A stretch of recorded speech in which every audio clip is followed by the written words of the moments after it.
There's a sound the ocean makes just before it gives something up. Not a wave, not wind, a low groan. Deep beneath the surface, that fishermen along dozens of coastlines have described the same wave for centuries, as if the sea itself were in pain. And then, sometimes hours later, sometimes days, something arrives on the shore that should not be there. A body too large for the beach that holds it. A shape no living witness has ever seen swimming. Skin already dissolving in the sun. Bones the size of tree trunks. Eyes the size of dinner plates staring at nothing. This has happened again, and again, and again, on beaches in New Zealand, in Chile and South Africa, in the Philippines, in California, in the wildest, most remote stretches of coastline on Earth. Entire pods of whales beach themselves in single, catastrophic mass strandings. Giant squid, animals that no human being filmed alive in their natural habitat until 2004, wash ashore dead, their arms coiled like fallen rope, their eyes clouded over. Oarfish, serpentine and silver, so rarely seen that entire cultures built earthquake myths around their appearance, drift lifeless into the shallows. Whales explode on beaches from the sheer pressure gas built up inside their decomposing bodies. And every single time, marine biologists arrive with their notebooks and their necropsy tools, and every single time, they leave with more questions than they came with. This is not a story about one whale, or one strange fish, or one bad week for the ocean. This is a pattern that stretches back through recorded history, that spans every ocean on the planet, and that scientists, with all their satellites, all their sonar, all their decades of research, still cannot fully explain. Something is happening in the deep, something big enough to kill the largest animals that have ever lived on Earth. Animals larger than any dinosaur. Animals built to survive nearly anything the ocean can throw at them. And it keeps happening. We are going to go looking for the answer. We're going to descend layer by layer, mystery by mystery, into the last truly unexplored place on our planet, the deep ocean. And by the end, you will understand why. Even now, even with everything we know, the sea is still winning the argument. Welcome to Fawad's Deep Sea. I'm Fawad, and for years I've been obsessed with a single, simple fact. We have mapped the surface of Mars in more detail than we have mapped the floor of our own oceans. Everything you're about to hear is real. No exaggeration, no science fiction. Just a strange, documented, and still unexplained truth about the giants that keep showing up dead on our shores, and what that might be telling us about a world we've barely begun to understand. If that sounds like your kind of mystery, stay until the end, because the final chapter of this story is the one that even the scientists don't want to talk about out loud. Part 1. The first body on the beach. Let's start with the event that, more than any other, forced the scientific world to admit it had a problem. In 1918, on the remote coast of Golden Bay in New Zealand, close to 1,000 pilot whales beached themselves in a single event. Not 2, not 10, hundreds of animals, driving themselves on the sand with what looked to witnesses like purpose. They were not sick. They were not starving. Many of them were in what appeared to be perfect physical health. And yet, in the span of a single tide, they had made a collective decision to leave the water and never return. Golden Bay would go on to become one of the most notorious mass stranding sites on Earth, earning a grim nickname among researchers, the whale trap. Since 1918, it has claimed thousands more lives, in strandings that repeat almost like clockwork every few years. And for over a century, marine biologists have tried to explain why. The leading theory involved the shape of the seafloor itself.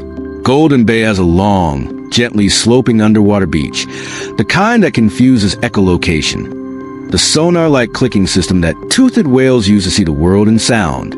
Instead of bouncing back sharply the way it would off a cliff or a rocky shore, the sound the whales clicks fades out gradually across the sand, giving them false information about how much water is actually beneath them. By the time they realize the water has run out, it's too late. The tide is falling, and hundreds of tons of whale are stranded on an incline they cannot swim back out of. It's a compelling theory.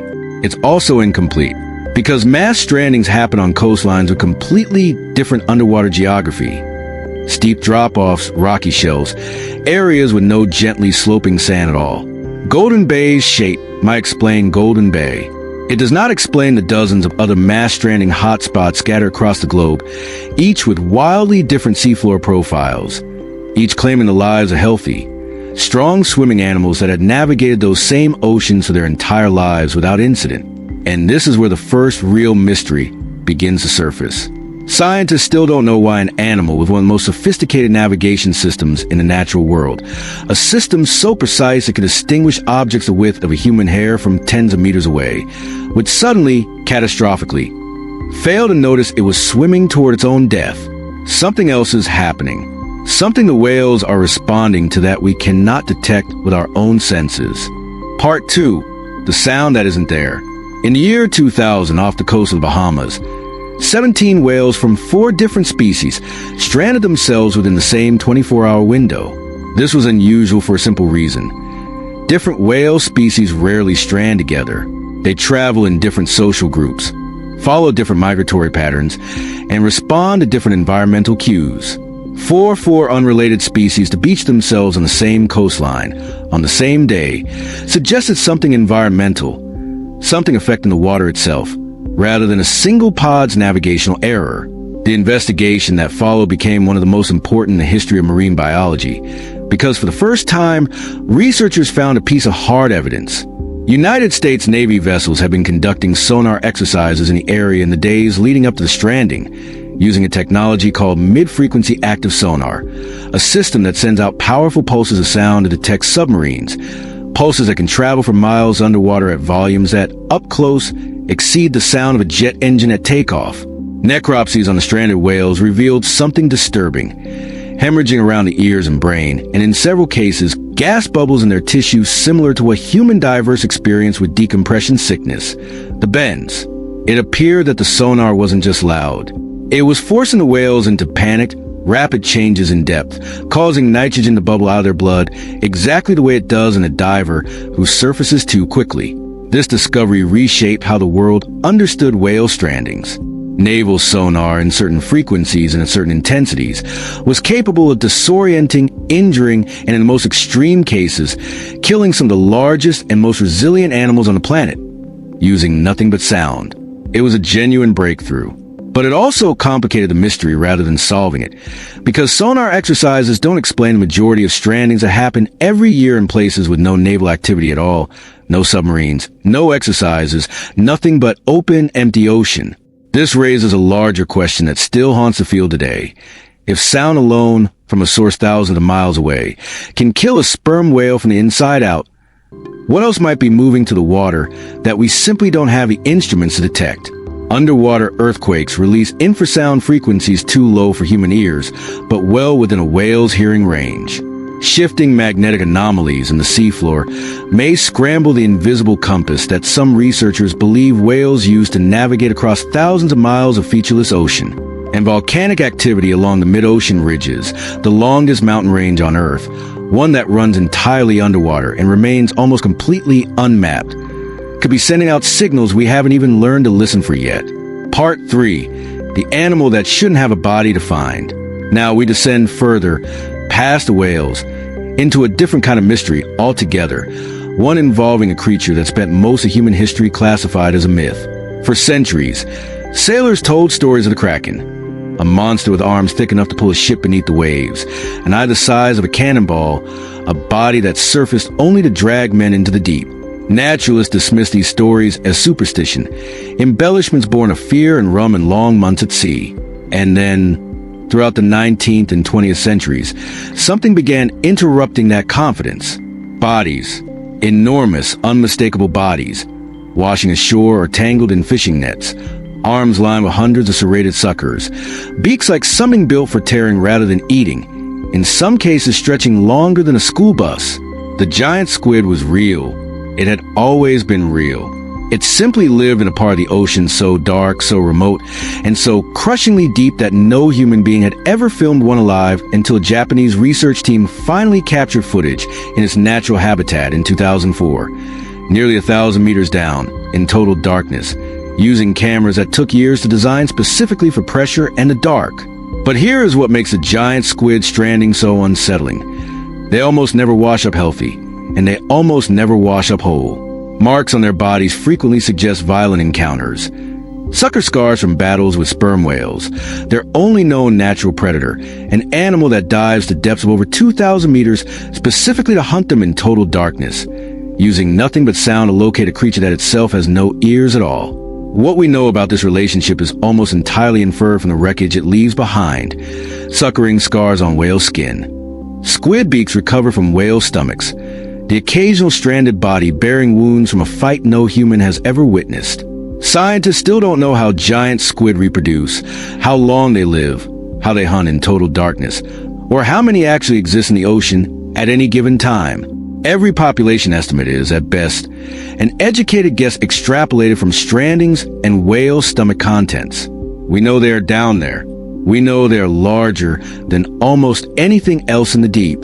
And we know that every so often, for reasons we cannot fully reconstruct, their world pushes them up into ours, dead, damaged, and unwilling to give up their secrets. And then there's a colossal squid, an even larger and even more mysterious relative, believed to grow beyond the length of the giant squid, and equipped with hooks, actual rotating hooks, not just suckers, lining its tentacles. Fewer complete colossal squid specimens have ever been recovered than there are astronauts who have walked on the moon. We know almost nothing about how it lives. We know only that somewhere beneath us, something with rotating hooks for hands is moving through the dark. Part 4. The fish that predicts disaster. If the giant squid represents myth becoming biology, the oarfish represents biology becoming myth. A real, verified animal that has, across multiple cultures separated by thousands of miles of ocean, been transformed into a supernatural omen. The oarfish is the longest bony fish in the ocean, capable of growing beyond 11 meters, longer than a city bus, with a body so thin and ribbon-like that early sailors described it as a sea serpent. It lives in the mesopelagic zone, the twilight region of the ocean where sunlight fades to almost nothing, drifting vertically in the water column, its silver body catching what little light remains like a blade underwater. Oarfish are almost never seen alive by humans. They surface almost exclusively when they are dying or already dead. And when they do in Japan, this has for centuries been treated as a warning. They are called Ryugu no Tsukai, messengers from the Dragon King's palace. And folklore holds that their appearance on shore predicts a coming earthquake. This is not simply superstition passed down for entertainment. It is persisted because, on several documented occasions, oarfish strandings that occur in the weeks before major seismic events, including reports connected to the devastating 2011 Tohoku earthquake and tsunami. Marine biologists are careful here, because correlation is not causation, and for every oarfish stranding followed by an earthquake, there are many more that were followed by nothing at all. But the theory that has emerged is not supernatural, it's seismological. Oarfish live near the seafloor along tectonically active regions. Some researchers propose that shifting fault lines release trace gases, pressure changes, or electromagnetic disturbances that could disorient deep-sea animals sensitive to the smallest environmental changes, pushing them toward the surface days or weeks before a major quake actually ruptures. It's an intriguing hypothesis. It's also, to this day, unproven, and most seismologists remain skeptical that any animal behavior could serve as a reliable predictor of an earthquake. What we're left with is a fish that lives its entire life almost completely unseen, that surfaces almost exclusively while dying, and that has become, across an entire ocean and an entire culture, associated with warnings from a world we cannot access. Whether or not the oarfish is truly predicting anything, its stranding sit at exactly the same unanswered question as the whales and the squid. Summing down, there's pushing enormous, ancient, perfectly adapted animals up and out of the only environment they were built to survive in. Part 5. The body that doesn't match anything. Sometimes what washes ashore is stranger still. Not a known species behaving unusually, but massive tissue that, for a while, matches nothing in any field guide at all. These are called globsters, large, decomposing masses of flesh that wash ashore in a state so degraded that species identification becomes nearly impossible without genetic testing. The most famous is the St. Augustine monster, an enormous mass of pale, fibrous tissue found on a Florida beach in 1896. Initially estimated at over 6 tons and speculated by some scientists of the era to be the remains of a gigantic octopus unlike anything known to science. For decades, it remained a genuine unsolved case of marine biology. It took until the late 20th century, using tissue samples preserved from the original discovery and modern protein analysis, for scientists to determine the mass was in fact the decomposed blubber of a sperm whale. Collagen fibers that, once separated from muscle and bone by weeks of decomposition and wave action, can take on an almost unrecognizable, fibrous, tentacle-like texture that fooled experienced naturalists for generations. This raises a larger question about every single lobster case that came before modern genetic testing existed. How many sea monsters recorded throughout history were simply science not yet having the tools to read the evidence in front of it? And, more unsettling, how many lobsters that wash ashore today, in the most remote coastlines on Earth, are never examined by anyone with the equipment to identify them at all, and simply rot back into the sea, taking their answers with them? Part 6. The ocean's own graveyard. To understand why any of this keeps happening, we have to go back to where these animals come from and reckon with just how little of that world we've actually seen. The deep ocean begins around 200 meters down, where sunlight finally gives out completely. Below that is a world of near total darkness, crushing pressure. At the ocean's deepest point, pressure exceeding 1,000 times what we feel at sea level, enough to crush a submarine not built for it instantly, and temperatures hovering just above freezing. And yet life doesn't just survive there. It thrives there, in forms stranger than anything imagined by science fiction, because those extreme conditions rewrote the rules of what a body needs to look like. Here is a number that should reframe everything you just heard. Scientists estimate that more than 80% of the ocean remains completely unexplored and unmapped. We have better surface maps of Venus, a planet we've never set foot on, than we do of our own ocean floor. When a whale, a giant squid, or an oarfish washes ashore, it is not an anomaly interrupting an otherwise fully understood ocean. It is one of the only pieces of evidence we ever get from a world that, by every meaningful measure, remains more alien to us than outer space. This is why whale falls matter so much to the story. When a great whale dies naturally and sinks to the ocean floor, its body becomes a foundation of an entire ecosystem that can persist for decades. Scavengers strip the flesh in the first year. Smaller organisms consume the bones for years afterward, and specialized bacteria break down the oil within the skeleton for decades more, supporting entire communities of creatures found nowhere else on Earth. A single dead whale, resting on the seafloor, can sustain more biomass over its lifetime than most surface ecosystems produce in the same span. Every stranding that happens on a beach, then, is in some sense a whale fall that failed, a body that was supposed to feed the deep for a generation, but instead surfaced into our world instead, carrying whatever killed it along with it. Part 7. The changing ocean. As we move further into this mystery, we have to confront the newest and most troubling variable of all, an ocean that is no longer behaving the way it did even 50 years ago. Ocean temperatures are rising and warmer water holds less oxygen, forcing deep sea and migratory species alike into narrower and narrower bands of habitable water. Harmful algal blooms, supercharged by nutrient runoff and warming seas, release neurotoxins capable of impairing the nervous systems of everything from sea lions to whales, causing exactly the kind of disorientation that could explain a pod swimming confidently toward a beach. Ship traffic has increased dramatically, adding a constant low hum of engine noise across nearly every major shipping lane on the planet, layered permanently over the same acoustic environment whales have used to navigate for millions of years.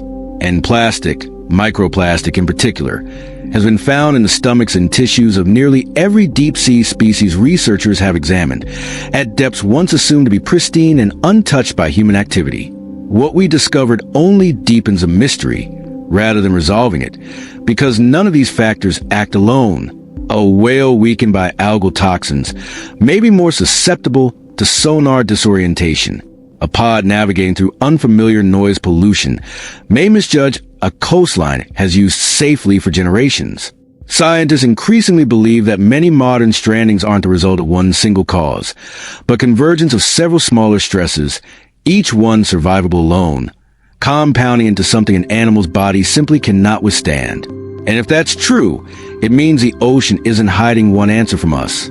It's hiding an entire web of them, one we may only be able to see by mapping cause and effect across decades of data we're still collecting. Part 8. What the deep still won't show us.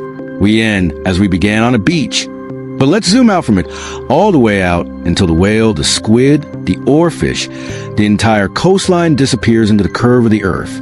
Our planet is more than 70% ocean. The vast majority of that ocean is deep, dark, and unmapped in any real detail. We have sent more people to the surface of the moon than we have sent to the deepest point of our own ocean floor.